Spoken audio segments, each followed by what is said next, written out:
Am I the a-hole for telling my sister that she is as bad as our father? I, 28 female, have an older sister, 33 female. Our parents divorced when we were 4 and 9. Our mother got full custody because our father was not a good person. Then our father kidnapped us, and from 4 to 16 I lived with her and our father in cult. It was your run-off-the-mill Christian cult. Homeschooled, forced to dress modestly, any type of independence is seen as sinning, etc. But when I was 16, the cops finally arrested him and we were reunited with our mom. The first few years of freedom were wild. We finally got to grow as individuals, experiencing normal life and face our traumas in therapy.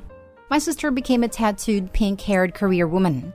I went to college, worked for a couple of years, met a good man, and decided that being a stay-at-home mom is what I really want.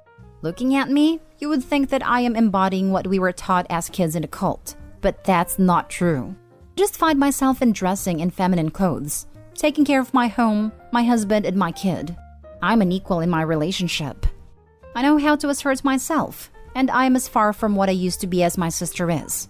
My sister, on the other hand, doesn't think so. She takes every opportunity we meet to try and save me. She tries to convince me to leave my husband and my kid, pushes me to get a job, tries to force me to go clubbing with her, tried to force me to get makeovers, etc. I finally had enough yesterday. She made a dating profile for me on Tindr, and she has been chatting with a guy and had set a date already. I was furious.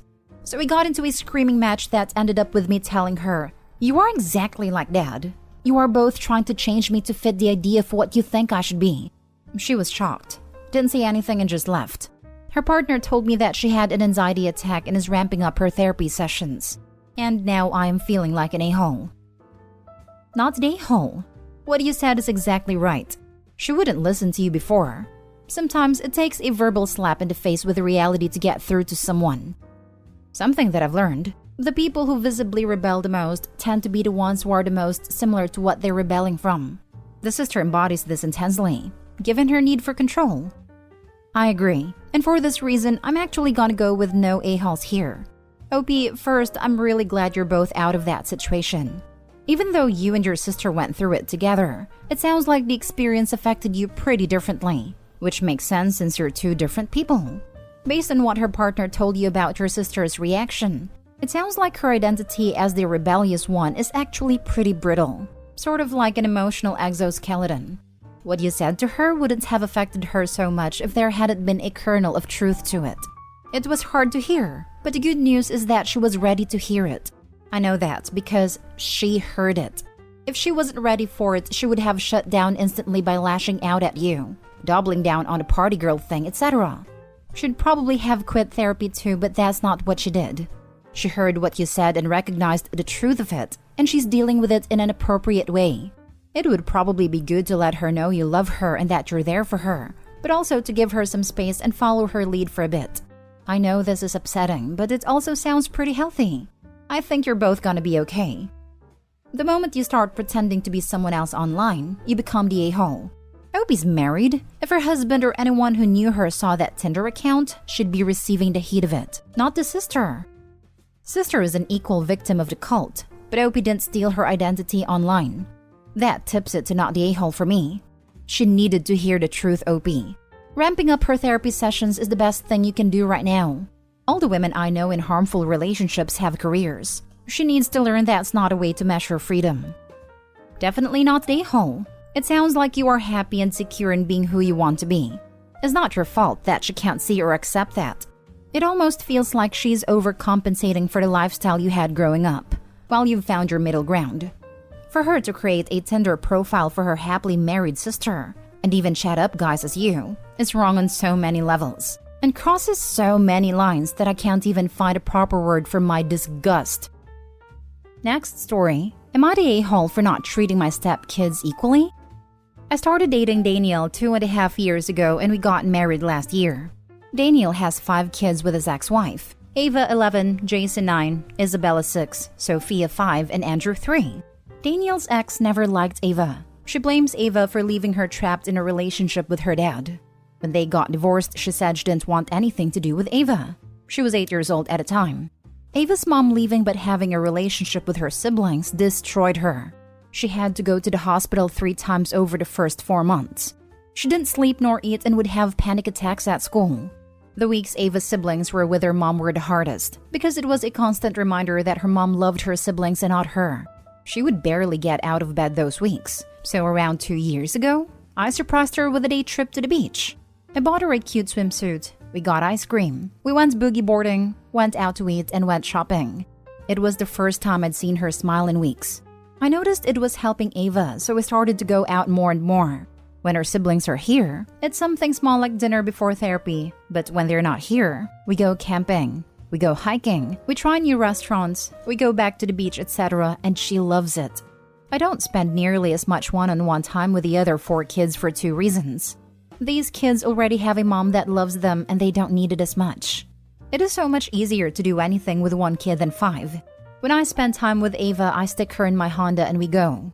When I have all 5 kids, we take a big passenger van and they fight over everything. It takes twice as long to go somewhere because I keep having to pull over and break up a fight. I do take all 5 kids out 1 to 2 times a week when they're with us, but it's not usually a big trip like what I go on with Ava. We'll go to the beach 20 minutes away instead of the one almost 2 hours away. We'll go on the walking trail by our house instead of a 4-mile hike. Sometimes we have picnics in the park. The big thing this summer is the amusement park. I'll take all of the kids with their dad or their nanny. We go on some rides together, then one of us will take the older 2 to go on all of the scary rides they want, while the other takes the younger 3 to the kiddie rides that the older 2 are way too big and mature to go near. Then we meet up at a water park. We've done this at least once a week this summer. Recently, my husband asked me to start taking the younger 4 on day trips, like the kind Ava and I go on, because they're starting to get jealous. I said I'll try to plan more fun activities, but my trips with Ava aren't suitable for all 5 kids. He said I should try to treat the kids equally and either not take Ava or take everybody. I said I will, when he takes all 5 kids camping or on a 4-mile hike by himself. He called me a bad stepmom, so I wanted to know if I was the a-hole. Now for the top comments. Not the a-hole. Why doesn't their father do as much for his kids as you do? I think given the circumstances, you're not doing anything wrong here, aside from the misleading title. Their dad works a lot and travels a lot for work. They are his responsibility and he should make time to be with them. He knows that his ex is emotionally harming Ava and you are supporting Ava, but he is demanding that you stop? He is not being a good father. He said I should try to treat the kids equally and either not take Ava or take everybody. The kids aren't equal, and the other 4 have a mother. Ava only has you. Crazily enough, you got yourself in the position where you're Ava's adoptive mom and stepmom to the others. In fact, even though it make the issues worse, I might suggest you look into legally adopting Ava. That way you have rights to her if you and your husband don't work out. Not the Holopi. Your husband is callous and ridiculous. You need to have a serious talk one-on-one with the others. See if you can nip this complaining in the bud, if he's telling the truth. And this isn't originating with the ex as another way to destroy Ava. Not the a-hole. That poor little girl. You may not have come up with a perfect solution for helping this child, and it may be unfair to her siblings, but you are putting a hurting child first. She's lucky to have you. I agree with not the a-hole, but if anything Opie does is unfair, it is caused by the unfair behavior of the biological mother. Trying to help and balancing out an unfair situation should not be called out as unfair. That would be excusing the root problem. Next story. Am I the a-hole for forcing my ex to cancel his business trip so he can watch our son after his girlfriend caused our nanny to quit? I had a nanny, Cora, who worked for both myself and my ex. While my ex paid her, he left most of the decisions about her employment and how she would care for our son to me. Cora asked me if it would be okay if she could bring her niece with her to work while she cares for my son, as her sister was in the hospital. Her niece and my son are both close in age, so I thought it would be nice for him to have a child to play with. And Cora has honestly been a lifesaver for the 2 years she's worked for us. Things were great, until Cora called me to tell me she was quitting. After my ex's girlfriend told her she couldn't bring her niece into his house, even after Cora had told her I had said it was fine. I tried to convince Cora not to quit, but she said girlfriend spoke to her so rudely that she couldn't continue working for us. When I called my ex, he agreed his girlfriend was in the wrong, but thought this would just mean I would stay home to care for our son and he would take care of us financially again. I told him he needed to cancel his business trip next week because our son is supposed to be with him from Thursday to Sunday. He told me he couldn't just cancel as the trip was important, but I was annoyed, so I told him that was too bad. And it was a good thing he was his own boss then because he had to watch our son on his days and he couldn't do that from the US. Now he's upset with me and his sister told me he broke up with his girlfriend in front of everybody because he was angry after our conversation. Am I the a-hole? Not the a-hole. His childcare was lost due to his girlfriend and he is responsible for finding backup childcare during his parenting time. Most parents have to schedule their business travel when their children aren't with them if they don't have alternative care. So, he needs to parent. He didn't have good boundaries with his girlfriend about her minding her manners with the important childcare provider he employs, and now he has consequences. I hope you can give the nanny a good reference for her next role. She did not deserve mistreatment. Hopefully you find an excellent new nanny shortly as well. I will also add that his girlfriend was probably of the eye candy category, and not someone he really cared about. Plus, how entitled can the guy be? The nanny quit. So my ex will quit her job and take care of the kid? My friend broke up with her narcissist ex, and every single inconvenience he experiences in his life is her problem to fix. He got a flat tire while transporting their infant and toddler. He called her to leave work to pick the kids up because he needed to go to the tire shop. Never mind normal custody handoff would be the following morning. He needed her to take over parenting because he couldn't plan a better time to get his tire fixed. That did not interfere with bedtime. Her work doesn't matter to him. Her family issues don't matter to him. Since their toddler was born, she lost 2 close family members in tragic, unexpected, and untimely circumstances. And both times, she was in crisis. He returned the kids early or skipped parenting time, when you know damn well she needed a minute to grieve without babies. These people feel like we're all here to make their lives easier, not that they have responsibility for contributing to their relationships. His girlfriend created a problem, and he expected you to give up your life because he doesn't want to be inconvenienced by his girlfriend's actions? My question is, why won't Cora come back if the girlfriend is no longer in the picture? Is there more to Cora leaving? Because when you have worked for a family for years in an intimate situation like Inanni does, you do have a breaking point. I'm going to guess the girlfriend was not treating Cora very well in general. That this was discussed with the father multiple times and he ignored the situation until it got to this point. Even if the girlfriend is gone, the father was disrespecting Cora by even putting her in this situation and she got fed up. Now for the last story, am I the a-hole for not giving my nephew his birthday gift? Just bear with me for a moment. My 29 female nephew Josh, 12 male, is quite spoiled. His parents, my brother and sister-in-law, show blatant favoritism towards him over his younger sister Lou, 9 female. As a result, sadly Josh has grown a little entitled. He also is quite mean to his younger sister, because his parents never believe her when she tells him what is done to her stuff. Now, I'm usually very strict, and when the kids are with me for a weekend, Josh is usually on his best behavior. Now, Josh's birthday was yesterday. Lou had a spelling bee last week and she got first prize. Her parents brushed it off, but I was very happy for her because she spent hours learning each word, and I was very proud.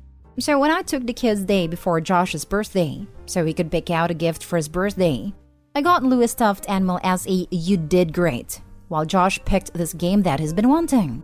The birthday party was yesterday, and when I went to their house, Lou had been grounded and was not allowed to attend, and the 2 friends she had invited were also sent back home. I thought it was extreme and asked what she had done. Turns out that Josh and her argued over the TV remote, and Josh went to her room and destroyed her stuffed animal that I gave her and told her she didn't deserve it.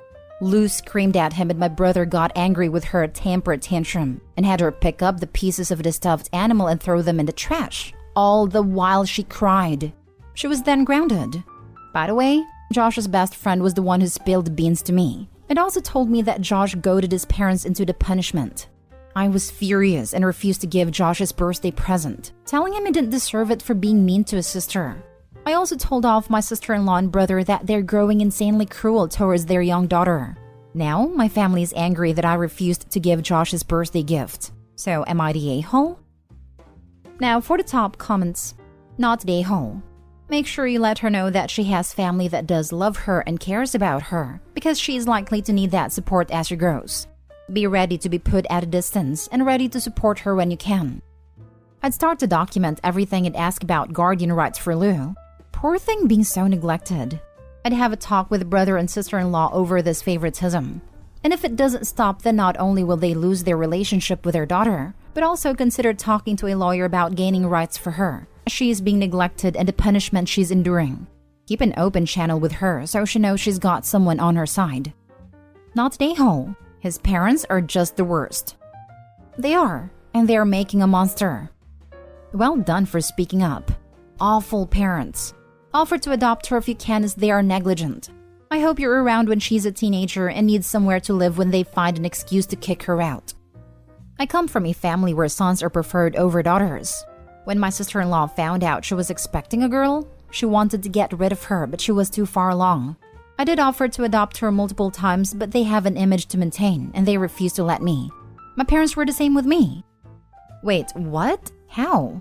Can I ask what culture you come from? And why boys are valued so highly that your sister-in-law considered aborting her daughter? I'm extremely curious because I've never heard anything like that before. I'm South Asian, but we live in the West. I don't want to share too much because sister-in-law is very active on this thread. Good. I hope she reads these comments. She's a terrible parent.